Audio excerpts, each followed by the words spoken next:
জাহানের বাদশা নবী কালমি আলালে এ আমার গায়ান নবীনে এ আমার মায়ান নবীলে এ আমার দয়ান নবীলে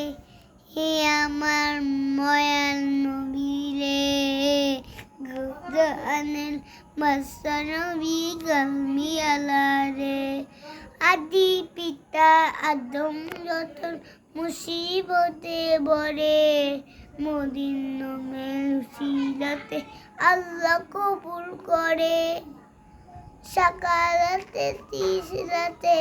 সাকারাতে দিরাতে খাতা দিয়া তো জাহানের বাদশা নবী কালমি আলারে দো জাহানের বাদশা নবী কালমি আলারে সবাইকে ধন্যবাদ জানাই।